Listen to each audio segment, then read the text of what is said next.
Welcome back to Chinnu's ചെറിപിക്സ്.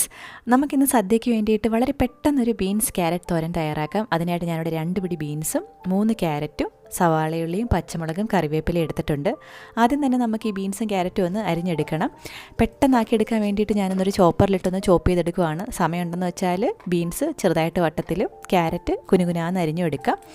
അപ്പോൾ നമ്മളൊരു ചോപ്പറിലേക്ക് ഇട്ട് കൊടുക്കുമ്പോൾ ഇതുപോലെ ഒന്ന് കട്ട് ചെയ്തിട്ട് വേണം ഇട്ട് കൊടുക്കാനായിട്ട്. തീരെ വെള്ളമയമില്ലാതെ വേണം ചേർത്ത് കൊടുക്കാനായിട്ട്. എന്നിട്ട് വേണം ഇതുപോലെ ചോപ്പ് ചെയ്തെടുക്കാൻ. ഇതേ ചോപ്പറിലേക്ക് തന്നെ സവാളയുള്ളി ക്യൂബ്സായിട്ടൊന്ന് അരിഞ്ഞിട്ട് ചോപ്പ് ചെയ്തെടുത്തിട്ടുണ്ട്. ഇനി ഇതിലേക്ക് 2 പച്ചമുളക് എരിയുള്ളതും കൂടി ഇട്ട് ജസ്റ്റ് ഒന്ന് പൾസ് ചെയ്ത് നമ്മൾ എടുത്തിട്ടുണ്ട്. ഇതിത്രയും നമ്മൾ റെഡിയാക്കി വെച്ചിട്ടുണ്ട്. ഇനി എല്ലാം വളരെ എളുപ്പമാണ്. അതിനായിട്ട് കടയിലേക്ക് എണ്ണ ഒഴിച്ചു കൊടുക്കാം. എണ്ണ ചൂടാകുമ്പം കടുകും വറ്റൽമുളകും നമ്മൾ അരിഞ്ഞു വെച്ചിരിക്കുന്ന എല്ലാം ചേർത്ത് കൊടുക്കാം.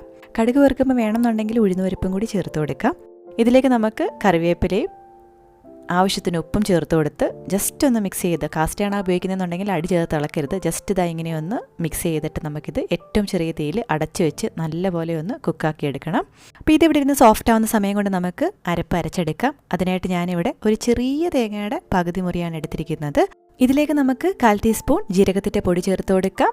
1/4 ടീസ്പൂൺ മഞ്ഞൾപ്പൊടിയും മുളക് പൊടിയും ചേർത്ത് കൊടുത്ത് 1/4 ടീസ്പൂൺ ഉപ്പും കൂടി ചേർത്ത് കൊടുത്ത് ജസ്റ്റ് ഒന്ന് അരച്ചെടുക്കാം. ഒരുപാട് അങ്ങ് അരയ്ക്കേണ്ട, ജസ്റ്റ് ഒരു 2-3 പ്രാവശ്യം പൾസ് അടിച്ചാലും മതിയാകും. അപ്പോൾ ഈ സമയം കൊണ്ട് നമ്മുടെ ക്യാരറ്റും ബീൻസും ഒക്കെ വെന്ത് നല്ല സോഫ്റ്റായി വന്നിട്ടുണ്ടായിരുന്നു. ഇനി ഇതിലേക്ക് നമുക്ക് അരച്ചു വെച്ചിരിക്കുന്ന അരപ്പ് ചേർത്ത് കൊടുത്ത് നല്ലപോലെ ഒന്ന് മിക്സ് ചെയ്തെടുക്കാം. നല്ലപോലെ ഒന്ന് മിക്സാക്കിയതിന് ശേഷം അടച്ചു വെച്ച് ലോ ഫ്ലെയിമിൽ ഒരു 2-3 മിനിറ്റും കൊണ്ട് നമുക്കൊന്ന് തേങ്ങയുടെ പച്ചമണം മാറുന്നിട വരെ ഒന്ന് അടച്ചു വെച്ച് കുക്ക് ചെയ്യാം. അതിനുശേഷം തുറന്ന് നല്ലപോലെ ഒന്ന് മിക്സ് ചെയ്ത് തോർത്തിയെടുക്കാം. വെള്ളമയമൊന്നും ഇല്ലാതെ ഇതുപോലെ ഒന്ന് തോർത്തിയെടുക്കുമ്പോഴത്തേക്ക് നമ്മുടെ ടേസ്റ്റി ആയിട്ടുള്ള തോരനിവിടെ റെഡിയാവും. അപ്പോൾ എല്ലാവരും ട്രൈ ചെയ്ത് നോക്കുക. വീഡിയോ എല്ലാവർക്കും ഇഷ്ടമായെന്ന് വിചാരിക്കുന്നു. ഇഷ്ടമായിട്ടുണ്ടെങ്കിൽ കമൻറ്റ് ചെയ്യുക, സബ്സ്ക്രൈബ് ചെയ്യുക. പുതിയ റെസിപ്പി വീഡിയോ അല്ലെങ്കിൽ വ്ലോഗായിട്ട് നമുക്ക് വീണ്ടും കാണാം. എല്ലാവർക്കും ഹാപ്പി വിഷു. ബൈ.